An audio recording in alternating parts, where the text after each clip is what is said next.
नमस्कार दोस्तों, मैं हूं राजन तिवारी और आप देख रहे हैं ज्योतिष मंत्र। जैसे कि आपको मालूम है कि कार्तिक पूर्णिमा आने वाली है और कार्तिक पूर्णिमा में फिर से जैसे वैकुंठ चतुर्दशी में भी 2 दिन वैकुंठ चतुर्दशी थी, उसी तरह से कार्तिक पूर्णिमा भी भारत देश में 2 दिन मनाई जा रही है।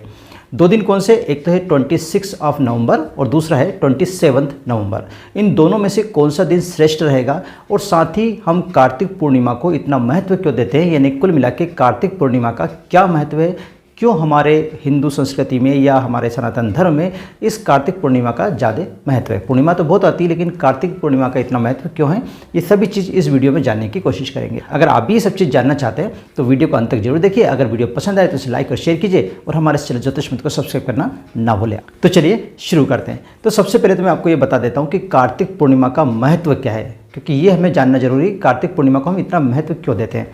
तो हमारे पुराणों के हिसाब से या हमारे धर्म ग्रंथों के हिसाब से 2 मान्यता मैं आपको बता रहा हूँ जिसके कारण कार्तिक पूर्णिमा का इतना महत्व है।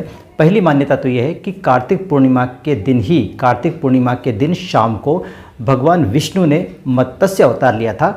इसी कारण से सारे देवता, सारे यानी 33 कोटि देवता जो हैं, 33 कोटि देवता पृथ्वी पर आए थे और उन्होंने भगवान विष्णु की आराधना की थी, दीप जलाए थे।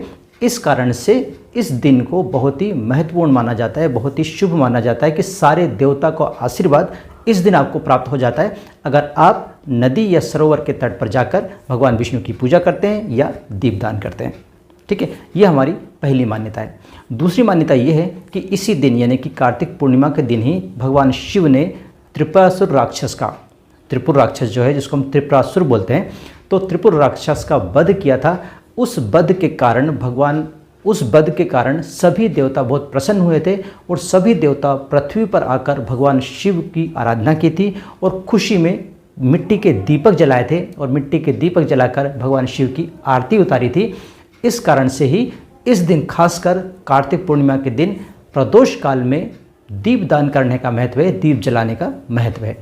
ये तो हो गई हमारे धर्म ग्रंथों के अनुसार कार्तिक पूर्णिमा का महत्व कि क्यों हम इस चीज़ को मानते। एक और मान्यता है कि इसी दिन गुरु नानक देव जी का भी जन्म हुआ था, गुरु नानक जयंती भी इसी दिन मनाई जाती है, इस कारण से भी इसको महत्व दिया जाता है।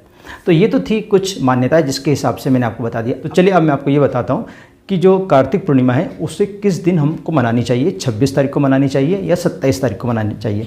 तो पहले तो हम ये जान लेते हैं कि जो कार्तिक पूर्णिमा है वो कब से स्टार्ट हो रही है। तो कार्तिक पूर्णिमा 26 तारीख रविवार को शाम 3:52 से स्टार्ट हो रही है और दूसरे दिन 27 तारीख को दोपहर 2:45 तक रहेगी।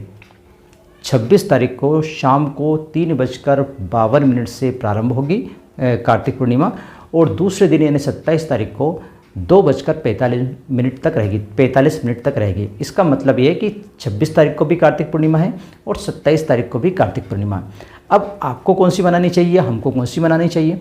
तो देखिए, अगर हम शास्त्र की जाने, और हमने कल भी आपसे बात की थी जब हमने वैकुंठ चतुर्दशी की बात की थी कि वैष्णव संप्रदाय के हिसाब से देखा जाए या फिर शास्त्रों के हिसाब से भी देखा जाए या ज्योतिष के हिसाब से भी देखा जाए, तो कोई सी भी जो तिथि होती है वो उदय काल की तिथि को ही हम पूर्ण तिथि मानते हैं। अगर वो 2 से 3 घड़ी तक वो तिथि बीत गई है तो हम उसी को मेन तिथि यानी उदय तिथि मानते हैं, पूर्ण तिथि मानते हैं।